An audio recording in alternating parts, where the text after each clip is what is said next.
Week one against the Seattle Seahawks was not what we all expected, frankly. It wasn't the prettiest of games, and it wasn't the cleanest of wins, but at the end of the day, a win was won. A win was won. A game was won against a divisional rival. It's always going to be tough. It's always going to be tough going up against the Seattle Seahawks in Seattle. Those expecting an easy game. I know on TikTok I said I wouldn't be surprised if the Niners blow out this Seahawks team. I was mostly joking in that regard. I, of course, think Seattle. Clearly they proved me wrong. Thinking that there's somebody that we can just step over. It wasn't an easy win in the slightest. Niners came out hot. They had a solid first drive, and then it really sizzled out. But at the end of the day, they got the win, 17-13, thanks to a game-winning touchdown pass from the one, the only Brock Purdy to Jake Tonges, of all tight ends, of all NFL players, really. Jake Tonges. Raise your hand if you had that on your bingo board. Yeah, no, not me. I don't think anybody did. Jake Tonges coming into this game without catching a single pass in the NFL, and he ended up playing a big part in the 49ers offense in general, really, as we'll get into that right now, frankly. We'll hop right into the offense. Let's talk about Brock Purdy before we get into anybody else. Going 26 for 35, throwing for 277 yards, 2 touchdowns, but matching that with 2 interceptions, and then he also ran for 17 yards, as he likes to do. All in all, Purdy looked solid back there. The only problem was the pressure, okay? Not fixing or not carrying back the offensive line really bit this team in the butt. He was pressured nearly 50% on all dropbacks, which is not what you want. And the Seahawks, yes, they have a good defense, but they don't necessarily have one of the best defenses in the league. They don't have one of the best pass rushers in the league. Leonard Williams looked like a dang all-star out there. He looked like a first-team all-pro type guy out there. And no doubt Leonard Williams is very underrated, and he's always been underrated. But boy, he was absolutely killing Ben Barch and Jake Brendel on the inside. It was insane. He was blowing up a ton of plays. More credit to Leonard Williams. Let's talk about those 2 interceptions. Very ugly. He chucked one into just triple coverage. I don't know what he saw. I don't know what he was thinking. If he saw an open receiver, he threw it way too late. I mean, there was just no chance that was coming down 49ers football. The other one, in my opinion, people were hating on him. People were saying it was a heck of a terrible throw by Purdy. I thought it was a heck of a play by Ernest Jones. Purdy threw it down the middle, and maybe he threw it a little bit late where Ernest Jones had time to react to it. But Jones, he got up there stretching his full body out, and he picked that off. That was a heck of a play by Jones. People want to blame Purdy on that, but I think that it was just really good defense. But ultimately, okay, maybe Purdy shouldn't have thrown it. The receiver was open, though. He just didn't have the zip for it. Almost 3 interceptions, as I mentioned, that Jake Tonges and game-winning touchdown throws it right to Tariq Woolen, who was really getting picked on all game. He was having a tough day. I know Seattle fans not the happiest with Tariq Woolen. Yeah, he was having a tough game. Purdy throws it straight to Woolen, basically in the back of the end zone. Woolen basically gets 2 hands on the football, but Tonges just wanted it more, and Tonges ended up being the one to come down with it, which ended up being the game-winning touchdown. Overall, though, about Brock Purdy, I think he played solid. Clearly, he played well enough to win the game, but nothing to write home about. Nothing to really flaunt and say, oh, this is my quarterback. Brock Purdy, let's go. After getting that massive contract extension, not the game that you wanted him to have, but, we won. I don't want to bash on him too much after that. Let's talk about Christian McCaffrey coming into this game questionable, had the calf injury, he was dealing with it. People were scared. Oh, great, here we go again. Ended up having no type of restrictions, no type of let's take it easy on C-Mac. 22 carries. He racked up 69 yards. You would like to see him get a little bit more yards on the ground, but like I said, Leonard Williams was blowing up a ton of things. He was running into a brick wall a lot of these carries.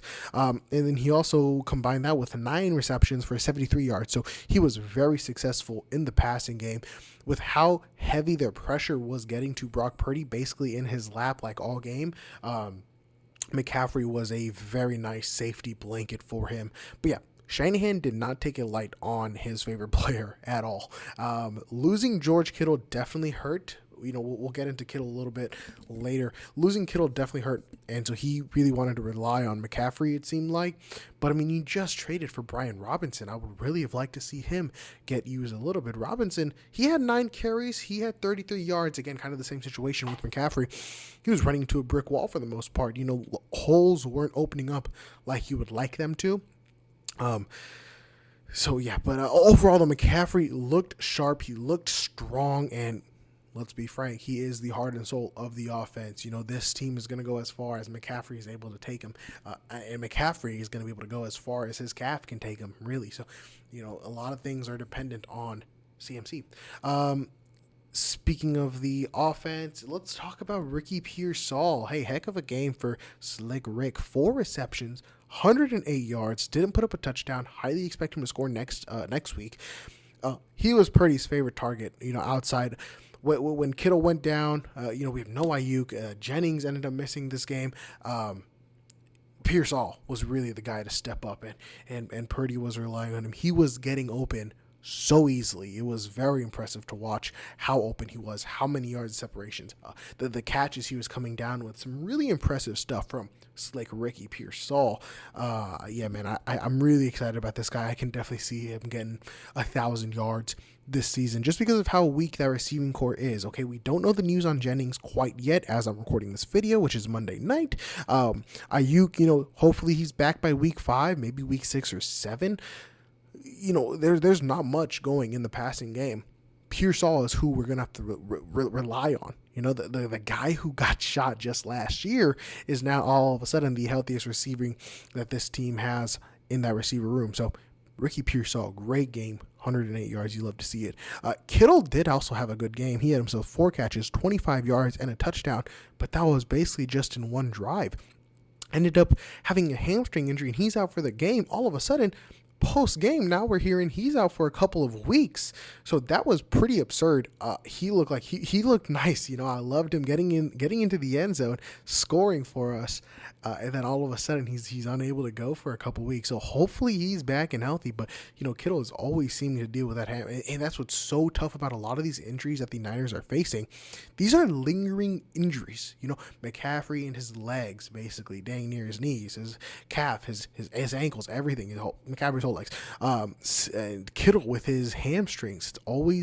It's always just those same problems that are just going to keep on affecting this team, and that's real harsh. Before we move on to the defense, we got to talk about that offensive line. Like I mentioned, Brock Purdy was pressured on dang near 50% of snaps. That cannot happen against good pass rushes. Even guys like Trent Williams struggled, man, and that's just something you don't want to see. He got banged up too. I know he's getting up there in age, and it's time to start thinking about who is going to be his replacement. But, man, you don't want to be thinking about that week 1 of the NFL season. What I was pitching in my TikTok comment section, Jake Brendel was a clear liability. What if we move Ben Barch, our current left guard, who I actually think played solid last season before he got hurt, push him in at center, and then put in Connor Colby, the rookie out of, Iowa, put him at left guard. I think that can be really interesting because Colby did have to come in when Pooney got taken out for a little bit. He got a little banged up, and I think that he can be really solid. I think I trust a lot of Iowa linemen, and so I think that let Colby play some left guard. You could also try Colby at center too if you don't want to move Ben Barch, but I know Shanahan doesn't necessarily love rookie centers, it seems like. So I would love to see that. I think that can be the best O-line. You got Trent Williams, left tackle, Connor Colby, left guard, Ben Barch at center, Dominic Pooney, right guard, and then Colt McKivitz, who they just extended for another 3 years at right tackle. I know people hate on Colt McKivitz a lot, but he has played solid for the most part. I think I'll make a separate video on him on TikTok. All in all, though, the offense was not super impressive, but it definitely wasn't bad. A lot of things to learn, a lot of things to take away from, but this offense needs to step up big time before it plays some tougher teams. The most important part is just getting healthy, though. That's the number one thing. Get healthy, get Kittle back, get Jennings back, get Ayuk back, and hopefully by the time, the playoffs start getting closer, hopefully those guys start meshing in well, and then this team can really take off. Now let's move over to the defense here. The number one guy who really stood out to me, Nick Bosa, man. I know, obviously Nick Bosa, he's the superstar pass rusher, but he's been kind of quiet relatively recently. But he was shining. He was shining to me. I kept seeing 97 in the backfield, 6 tackles, 1 sack, and the game-winning fumble, pushing Abe Lucas into Sam Darnold's throwing arm. Sam Darnold drops the ball. Nick Bosa hops on top of it. Niners win. He was always shedding blocks, so always getting free. He looked like a man on a mission out there. Nick Bosa really impressed me. And I'm usually yelling at Bosa during the game. It's like, come on, like Bosa, do something. You're getting paid all that money. Do something. In this game, he really proved that contract. So I really like seeing Bosa out there, and I hope to see him have another Defensive Player of the Year type of season. Another guy that really impressed me, the rookie Marquise Sigel, 6 tackles, coming out of the safety position, starting with Jason Pinnock. No Jair Brown. Malik Mustafa is still dealing with his injury. And man, he was like a rocket out there. He was just flying to the ball. He constantly just wanted to hit someone, so he got me fired up, and I think that he can be a really good rookie, especially when Malik Mustafa comes back. Having both those heat-seeking missiles out there just coming down and wanting to hit someone is gonna be so nice, and I know Salah is on that sideline getting fired up seeing him out there. So Marquise Sigel looked really good, racking himself up. He's just constantly corralling to the ball. Also, Renardo Green and Diamador Lenore, the 2 boundary cornerbacks, they looked really good too. I was really impressed with them. Renardo Green, he had a really nice pass breakup on Jackson Smith-Njigba, who had a really good game. I mean, I think had almost all but maybe 20 or 30 of Sam Darnold's passing yards. So he had himself a heck of a game. But yeah, basically, JSN had it. He basically caught the ball, but Renardo Green, not giving up on the play, continuously ripping, knocked it loose, and incomplete pass. So that was pretty sick, and I think that he's going to have a really good season. Diamador Lenore, 0 catches, 0 yards, obviously no touchdown given up, 1 pass breakup, and just a dog, getting in the Seattle Seahawks heads. He got the captain patch on right now, and so you really don't want to see him get any stupid flags, which I feel like might happen down the road if he continues this attitude. But that's just who he is. He's a cocky guy. He knows who he is. He's a dog, and he's gonna let the other team know. The other team is gonna remember that they played Diamador Lenore, and then especially these division opponents, when they see him next time, they're gonna remember that. But yeah, Diamador Lenore, both the cornerbacks, they got me fired up. But let's talk about in that slot there. Another rookie, Upton Stout, the undersized guy, didn't get a preseason. He didn't play in the preseason. He was injured, and the Seahawks clearly, they picked on him. They had, Cooper Kupp was routing him up. JSN picked up a ton of yards against him. He had a costly pass interference in the end zone. I think he'll learn from it. Okay, I think he still's got some talent. It was his first NFL game. Had he played in the preseason, you would hope that those hiccups would have gotten ironed out by now. But obviously, you didn't know. So now and he knows what to improve on, and I definitely expect that to happen. But yeah, this secondary was a really impressive unit all in all for being such a young group of guys.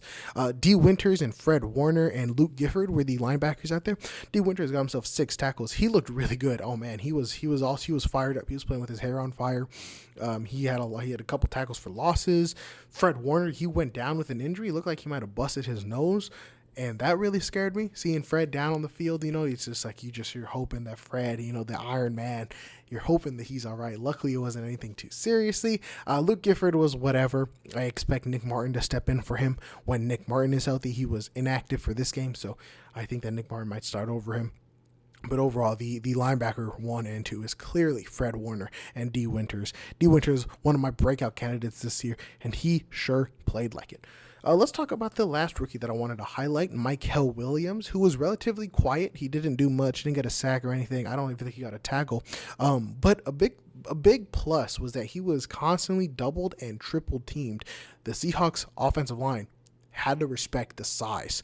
Okay, the size and the length and the explosiveness of Mykel forced Seattle to have to put extra guys on him, and with that, he helped a ton with the stunts and controlling his gap. So a lot of the stuff that Mykel Williams did well It won't flash on the stat sheet.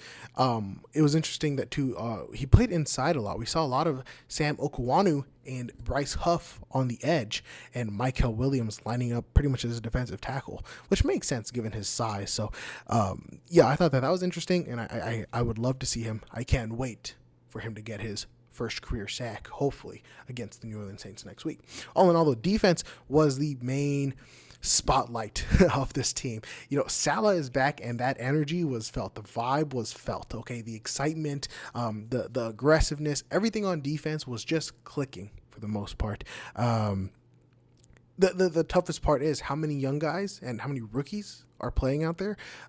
You've got Sigel, you've got Michael Williams, you've got CJ West on some plays, you've got Alfred Collins on some plays, you've got Upton Stout, and then soon Nick Martin.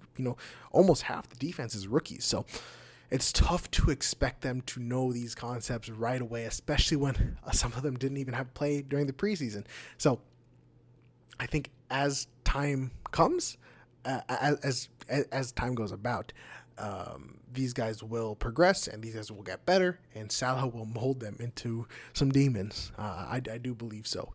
So just be patient, and I can't wait for Malik Mustafa to come back, because this defense could be lights out. I think that Salah's going to use Mustafa a lot like K'Wan Williams a couple years ago. I thought he would use Stout like that, but I think he's going to want Mustafa's energy and just that oomph that he got. I think he's going to want that in the backfield. And of course, we can't talk about this game without talking about the special teams. The unit as a whole wasn't very good, but you all know who we're going to talk about. We're going to talk about the kicker, Jake Moody. Yikes. 2 missed kicks. Technically, one was missed. Frankly, one was missed. One was blocked. But frankly, the block one, let's be real, we all thought it wasn't going to go in. He did make one. He did make one field goal, which was nice. But it's just the confidence is not there with him. And it just seems like nobody, not even the team, believes in him. I do think a change of scenery is what's needed for him and for the 49ers. Okay, keeping him around is a crime. I think that he's a good kid. Okay, he was a great college kicker. I think that if he goes to another team similar to Chase McLaughlin, who ended up making a career for himself, he's a solid kicker. I think that Moody can be a solid kicker in the league. He has a strong leg, but man, he is inaccurate as heck. And when he goes out there, the energy is not right. It just feels like a miss before he even gets going. I think that the Niners absolutely need to do something different with the kicker. And this is not to bash Jake Moody. It's mostly just as a team, as a whole. I think both parties need a change. It hasn't worked for Moody. I don't know why you keep trying to make it work with Moody. I was scared that this game was going to come down to Jake Moody's leg, and I just I wouldn't trust him out there. I'm not sure how many of you would trust him out there. I don't know if Shanahan trusts him out there. It's almost useless going for field goals at the moment. He missed, a 30-something yarder. It's just you have to make those kicks, man. Moody basically left off a touchdown on the board. Okay, 6 points. Again, one of them was blocked, so it's hard to put the blame on him. On the stat sheet, it goes down as a block. What can I say? But yeah, you have to make those kicks. You have to make those kicks. And yeah, I think at Niners, they got to go out and just get a veteran kicker. Release Jake Moody, let him go find his place somewhere else in the league, because clearly it's not with San Francisco. With that, that'll wrap up the Week 1 recap. The 49ers take down the Seattle Seahawks 17-13. Not the cleanest of wins, not the prettiest of wins, but a win nonetheless. And now they get ready to take on the New Orleans Saints in New Orleans. Must-win game. You can really make it a statement win if you don't slack around, don't keep the Saints in the game. You can really make a statement blowing this team out the water, bring the energy back to the team with all these injuries, with all this and that. Really just go out there and play some good dang football. I will see y'all in the next video. Thank you so much for tuning into this episode of the Gold Rush Podcast. Make sure you check out my socials, TikTok, Instagram, Twitter, all in the description below. I will catch y'all in the next one. Peace out.